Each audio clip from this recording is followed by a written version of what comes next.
ಕ್ಷಣಕ್ಕೂ ರೋಚಕ ತಿರುವು ಪಡೆದುಕೊಳ್ತಾ ಇರುವ ಬಿಹಾರ ರಾಜಕಾರಣ ಈಗ ನಿರ್ಣಾಯಕ ಘಟ್ಟ ತಲುಪಿದ್ದು, ಮುಖ್ಯಮಂತ್ರಿ ನಿತೀಶ್ ಕುಮಾರ್ಗೆ ನೀಡಿದ್ದ ಬೆಂಬಲವನ್ನ ಆರ್ಜೆಡಿ ಹಿಂಪಡೆದಿದೆ.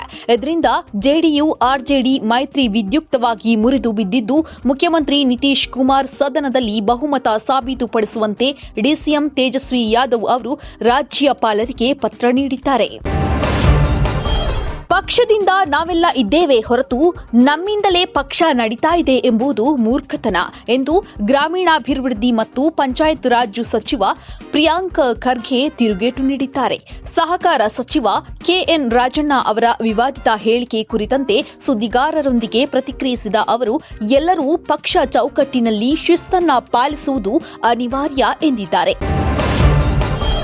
ಆಸ್ತಿ ಹಂಚಿಕೆ ವಿಚಾರಕ್ಕೆ ಉಂಟಾದ ಭಿನ್ನಾಭಿಪ್ರಾಯದಲ್ಲಿ ತಂದೆಯ ಮೇಲೆ ಸಿಟ್ಟಾದ ಮಗ ಸುಪಾರಿ ಕೊಟ್ಟು ಕೊಲೆ ಮಾಡಿಸಿರುವ ಘಟನೆ ತಾಲೂಕಿನ ತಿಮ್ಮಾಪುರ ಗ್ರಾಮದಲ್ಲಿ ನಡೆದು ಹೋಗಿದೆ. ಚೆನ್ನಪ್ಪ ಕೊಲೆಯಾದ ತಂದೆ, ಹತ್ಯೆ ಆರೋಪಿಗಳಾದ ಮಗ ಚನ್ನಬಸಪ್ಪ, ಪತ್ನಿ ಶಿವಬಸವ್ವ ಸೇರಿದಂತೆ 4 ಪೊಲೀಸರು ಬಂಧಿಸಿದ್ದಾರೆ.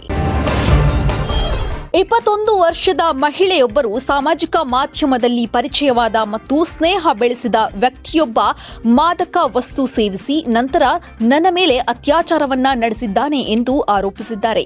ಮಹಿಳೆ ತನ್ನ ಅತ್ಯಂತ ಆಘಾತಕಾರಿ ಅನುಭವ ಎಂದು ವಿವರಿಸಿದ ದುಃಖದ ವಿವರಗಳನ್ನು ಇನ್ಸ್ಟಾಗ್ರಾಂನಲ್ಲಿ ಪೋಸ್ಟ್ ಮಾಡಿ ತನ್ನ ಗುರುತನ್ನ ಬಹಿರಂಗಪಡಿಸಿಲ್ಲ.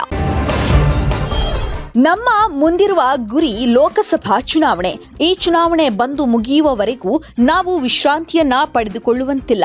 ಮನೆಯಲ್ಲಿ ಕುಳಿತುಕೊಳ್ಳುವ ಸಂದರ್ಭ ಉದ್ಭವಿಸಬಾರದು ಎಂದು ಬಿಜೆಪಿ ರಾಜ್ಯಾಧ್ಯಕ್ಷ ಬಿವೈ ವಿಜಯೇಂದ್ರ ಅವರು ಕಾರ್ಯಕರ್ತರಿಗೆ ಕರೆ ಕೊಟ್ಟಿದ್ದಾರೆ.